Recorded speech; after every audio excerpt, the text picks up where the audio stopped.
today's an interesting video. We got 4 ways British and American barbershops are very different. I'm very interested to see how different the two barbershops can actually be. So let's jump straight into this, man. Yeah, no, I got it cut yesterday at my favorite barbers in uptown Chicago. Yeah, no, they've not seen it yet. I'm going to do a big reveal in about 1 second time. I got my hair cut yesterday, everyone. Woo! It's been 6 months since I did it. It's almost as if we've moved into a house and got a dog in that time. And ironically, because I let it go so long, I ended up looking like a dog. And honestly, while I was in there, at the very moments that my barber tried to make small talk with me, a nightmare, I just gave thought to some of the differences between British and American barber visits. And while I was in there, having my beard trimmed by somebody that I trust with my life, because sometimes you have to, I started thinking quite deeply about some of those differences. And at first I couldn't think of any. I mean, the hairdressers is the hairdressers, isn't it? Right. But listen, I've lived in the United States for about 15 years, and due to laziness, I average about 3 haircuts a year, meaning that I've had about 45 US haircuts. Okay. 44 by professionals and 1 by my wife during the pandemic. In other words, yesterday was not my first time. And while we're on the subject, if this is your first time visiting Lost in the Pond and you haven't had a chance to subscribe to this channel, do that now. And so yesterday, as my hair went from how it appears in this AI rendering of me, because I forgot to do a before picture, to this actual rendering of me, I managed to come up with 4 subtle differences. I forgot to do a before. Was that not actually a sit?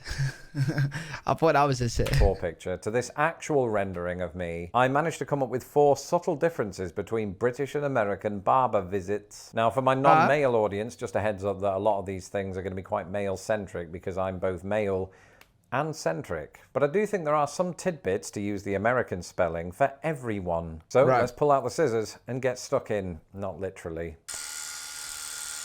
Now, when I first moved to America, I used to get my hair cut at a spectacular little place called Great Clips, which is a sort of low-cost hair salon chain. But in recent years, I've settled upon my own barbershop.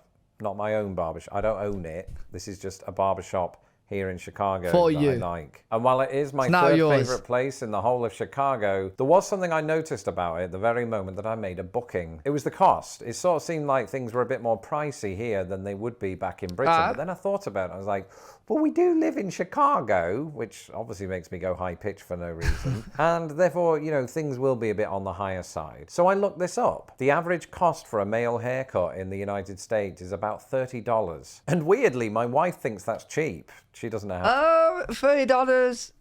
It's pretty much kind of the same in the UK. It's like £22 in the UK. Oh, no, we've got it. But in Britain, I don't know the average, I don't remember spending much more than £15. And I looked this up too. The average cost of a male haircut in Britain today is in fact £19. And I know what you're thinking. Kind of makes sense. Lawrence, how much is that in dollars? And the answer to that is, hold on, about $25 to $26. Boom. And the rate might be higher in London. It definitely is. So there you go. In this incredibly scientific comparison between the two countries, Britain comes out the cheapest. I've just realized we're a little bit cheaper. Is absolutely massive, and prices are going to fluctuate wherever you are in the land. But on average, that's it.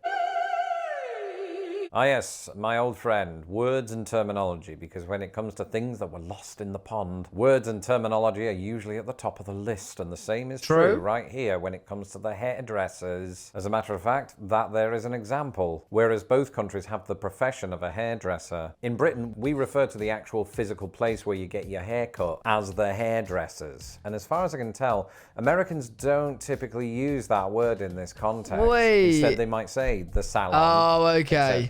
I thought you meant like we call everything the hairdressers. We have the hairdressers and then the barbers. That's the 2 places that we say. The emphasis on the second syllable, as in the salon.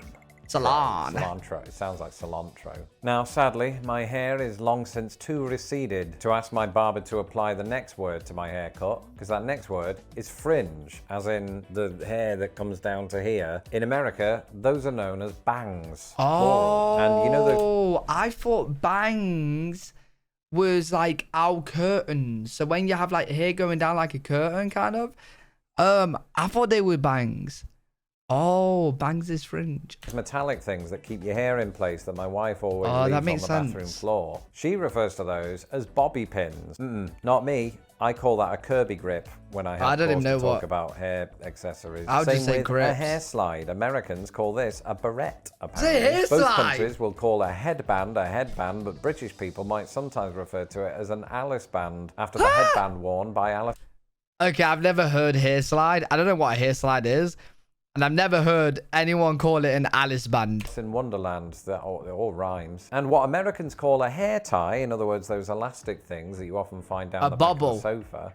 Is that just me? British people will sometimes refer to as a bobble. And you're probably thinking, Lawrence, when did you become so knowledgeable about hair accessories? A bubble. And I looked it all up on Wikipedia 5 minutes before we started. And finally, ginger versus redhead. Those are not hair accessories. They are, in fact, just a colour of hair. That's right. Somebody who has red hair, which is apparently 6% of Scottish people, are often referred to as ginger in the UK. Whereas the descriptor here, more often than not, is redheaded or redhead. And of course, with that comes differing attitudes. Because in Britain, we don't just use the word ginger as a descriptive term. It's often used in a derogatory fashion. You see, I had this friend who I used to hang out with called Derek at school football practice. Good old Derek. Nobody would pick him to be on the team, partly because he was rubbish.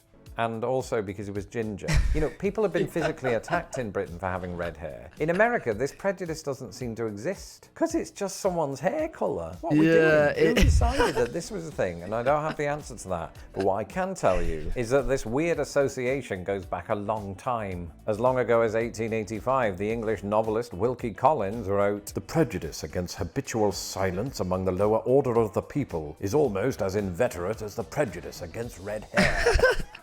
Oh, and while we're on the subject of colourful things, that brings us on to this. Oh, that's cool. I've seen that a couple times in the UK. You don't see it much though.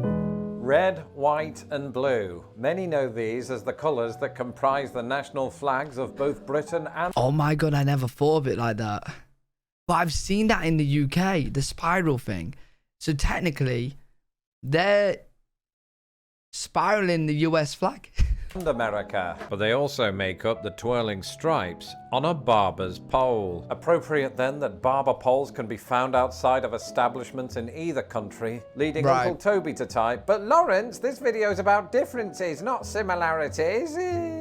Well, something that I forgot to mention is that barber poles are often red, white and blue in the United States, but not in England. You see, it all dates back to shortly after a time. Bro, if he tells me it's different colours than red, white and blue, or at least like red and white, then I'm having the Mandela effect right now. Because I'm pretty sure the poles are near to identical. When your barber and your surgeon were the same person. In 1540s England, a newly formed fellowship by the name of Company of Barbers and Surgeons passed a statute insisting that barbers must differentiate themselves from surgeons through the use of a red and white pole. And it worked, because these red and white poles are still used in England today. Maybe I was just thinking there was a bit of blue there, but it's red and white. Never once confused the person giving me a short back and sides with the person removing my appendix, which is a big win. And while these glorified peppermint sticks can also occasionally be found in America, the red, white and blue pole appears to be vastly more popular. Legend has it that the red was chosen to represent arterial blood, blue to represent venous blood, and the white to represent a bandage. But let's face it, they actually represent America. Just like the world's tallest barber's pole found in Forest Grove, Oregon. What's the matter with Why do you need a pole that big?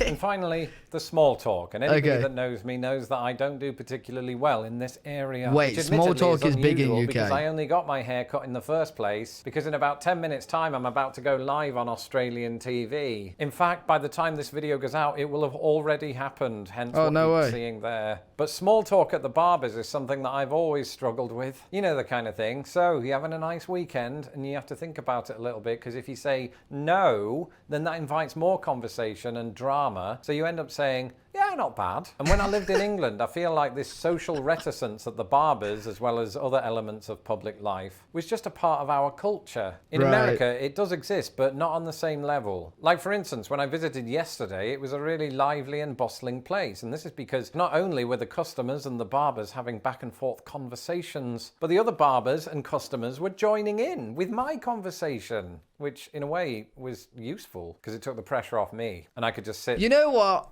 I've actually been to a barber where it was actually like that, but it's not like that much in the UK. So I've been to different places, different locations, different barbers, and most barbers, you kind of just talk to the barber and that's it. You have your little one-on-one chat, you just force some conversation.